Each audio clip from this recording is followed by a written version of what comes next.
Hey, what's up? Ian here, and today I'd like to talk about this Simgot Ew100. This is a single dynamic driver IEM. Its retail price is not out yet at the time of filming this video, but once it's out, I'll let you guys know in the description below. Now in this video, I'm going to go through the accessories, design, build quality, fit and comfort, my sound impression. I'll compare it with another IEM, and I'll give it my star rating. This video will have time chapters, so please feel free to skip around. Alright, so let's not waste any time. Let's start off with the specifications. This is a 10mm LCP diaphragm dynamic driver. Impedance is 32 ohms. Sensitivity is 122. And the frequency range is 20 to 20,000 Hertz. Okay, now inside the box you'll find a user guide, 3 sets of ear tips, and the IEM itself, which is connected to the cable. Now this cable is not detachable from the IEM. And the cable is terminated with a USB-C connector. Doesn't come with a chin slider, but it's got a Y splitter. And it's got a microphone here. This microphone is very useful. I've been using it for my conference calls, meetings, phone calls as well. Okay, and it doesn't come with any ear hooks. Okay, and the cable is connected to the IEM as I mentioned. Now as for the IEM itself, it's a small form factor. It's clear shell. Faceplate is very simplistic look, and on the inner shell itself, you can see the dynamic driver itself here, and the nozzle is part of the inner shell, and it's got this metal filter.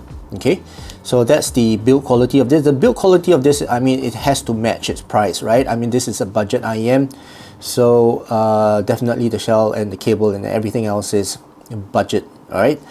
Now in terms of fit and comfort, these fit me pretty well without the ear hooks. Actually, you know, if I put it on, as you can see, goes into my ear very well, and I can just coil the cable around my ear, so very easy to use. And without the ear hooks, it does not actually try to tug itself out from my ear. So I like the fact that it does not come with ear hook. Okay, but I wish that there was a chin slider. So you know, without ear hooks, these cable will tend to try to unravel itself from the ears. And yeah, I hope that it was something with the chin slider. Okay. Now in terms of seal, I find that the seal is good once I get a good fit, right? Once I get a good fit, it gives me a good seal. Okay, so no problems with the seal as well.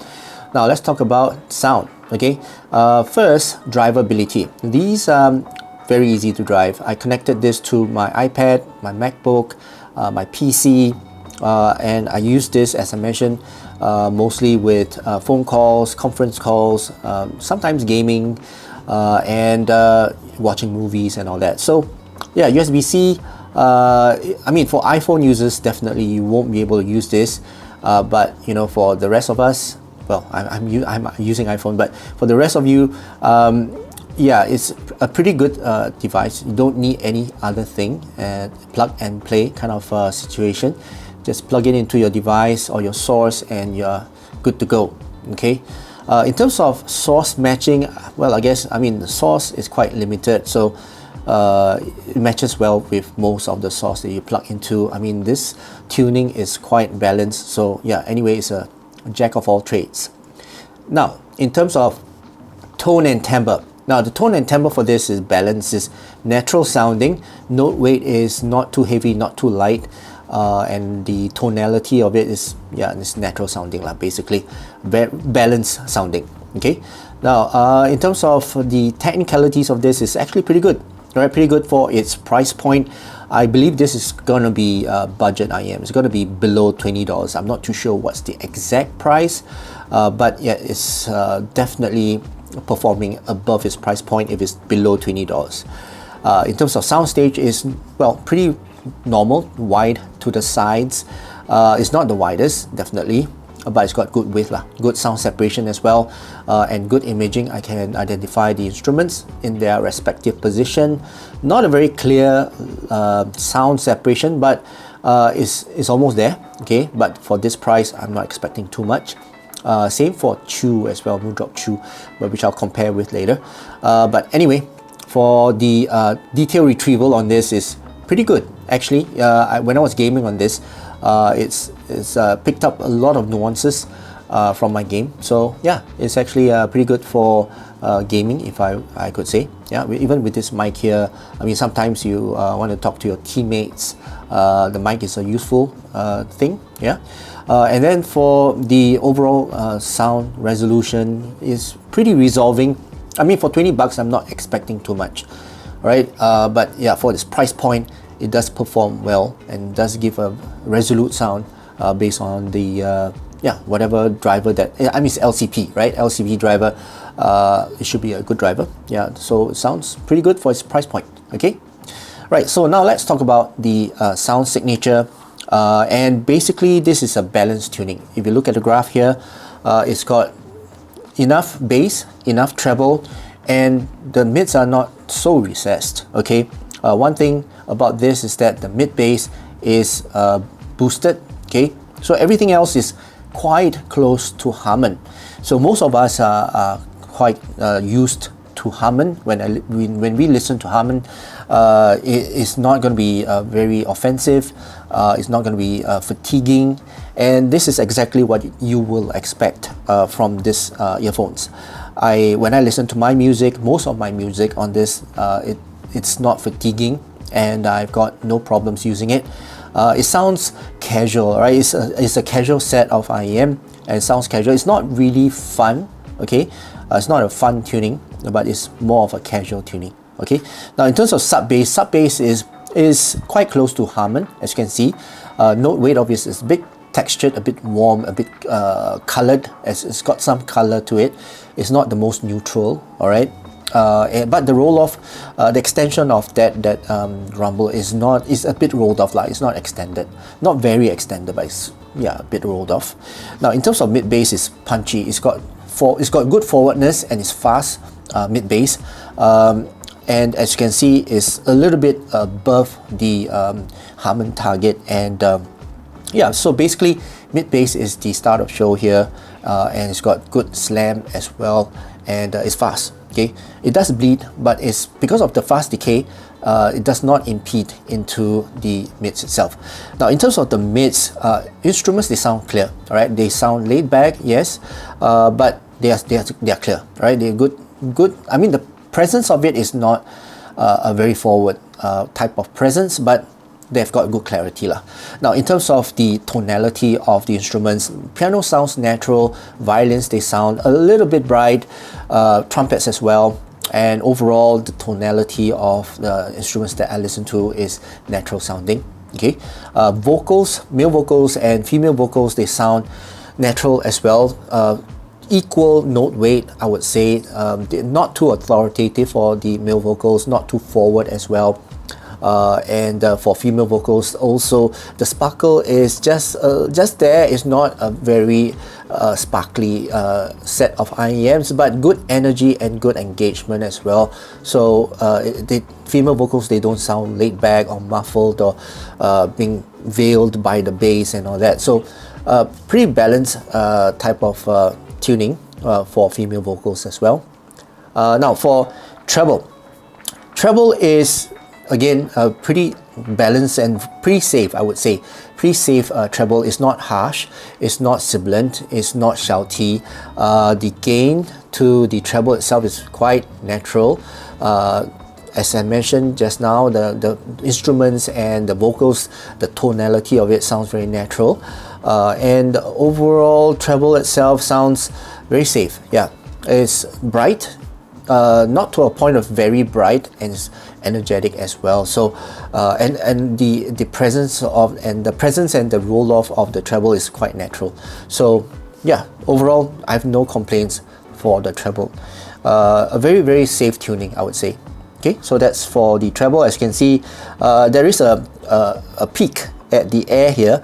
It gives the treble a little bit more oomph when it trails off, but yeah, can't really hear that, but it's pretty natural roll off for the cymbal strikes and the hi-hats. Okay, so that's the entire tuning for this Simgot EW100, I find that this is actually a pretty balanced IEM, and sounds pretty good for anything that is below $20 and sounds very balanced. It plays most of the genre well, which I throw at it. And also, I just want to add, this helped me a lot during my working hours. I use this everywhere I go, when I go for meetings, when I'm walking, going towards a meeting or something like that. This is actually pretty good. I can, go sit in a coffee shop, plug this into my laptop, and the way I go for my meetings and my phone calls.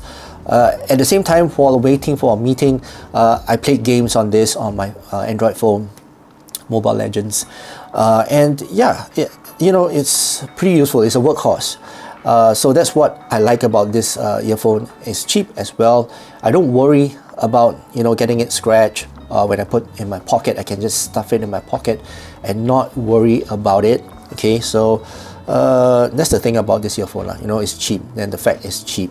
Okay, and it feels cheap, right? Basically, I can do anything to it. As you can see, it's plastic. I mean, it's not even resin, it's plastic. Okay, and it will not scratch. Okay, it will not scratch. Even if it's scratched, you can't see it.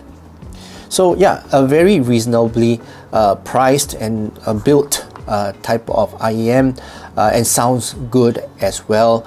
So for this EW100, I'll give it a star rating of 3 stars. Okay, so my rating for this is 3 stars. It's a workhorse. It's a jack of all trades. You can do anything. You can throw anything at it. It works, and at a very cheap price. Okay, so that's my star rating for this. Now let's compare this with the other IEM, which is the Moondrop Chew. Let me just bring out the graph and show you the graph of Moondrop Chew.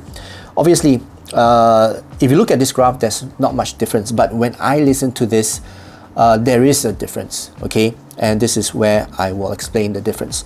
Now first, in terms of build quality, the Moondrop Chew, the shell is made of metal, and that alone, when I put that in my pocket, when it bangs onto each other, it will make a sound, a clanking sound, and that makes me worry. Okay, I worry because it's metal. When metal hits metal, you get worried. Okay, but this is plastic.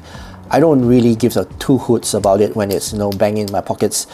I'm not worried. Okay, and it will not scratch or anything. But for Moondrop Chew, the paint, spray paint may flake, and may scratch, those kind of things. So yeah, that's for build quality lah. But of course, Moondrop Chew is made of metal, it's more durable, and of course, it feels more premium lah because it's made of metal. Okay, now in terms of sound, okay, both of them sound quite similar, but it's just that the EW100, it's got a little bit better in terms of the clarity. Right, it sounds a bit more resolute. Soundstage wise, it's almost similar to the Moondrop Chew. Detail retrieval as well is the same. I can pick up the same nuances from the Moondrop Chew. And then in terms of the sound separation and the imaging, both sounds about the same. Okay, now in terms of tuning, all right, the bass on these, okay, there are two differences. Okay, one is the sub bass, one is the mid bass. The sub bass, and in terms of the rumble, right, the rumble is a little bit rolled off. The Moondrop Chew has got a little bit more extension in terms of the rumble, so it's got more body to the rumble. But in terms of punch and slam and the impact, the EW100 has got more impact. It's more impactful, more forward and more engaging as well. Okay, and it's got equal number of note weights. Okay, the note weight is I think this is a bit heavier lah. The note weight is a bit heavier as compared to the Moondrop Chew. Okay, but in terms of the mids and the treble, they are almost similar. So in terms of performance wise, right, I would say very tight fight, right? Very near, very close to each other, but I would say I will give the edge to the EW100 for that, more of that impactful bass. All right, so that's my comparison with the Moondrop Chew, and that also concludes my overall review and impression of this Simgot EW100. And that's it. I hope you guys enjoyed watching this video and also learned something from this video, and if you did, please give this video a thumbs up, and also please don't forget to subscribe to my channel. That's it for now. I hope you guys have a great day ahead, and I'll see you again in my next video. Cheers.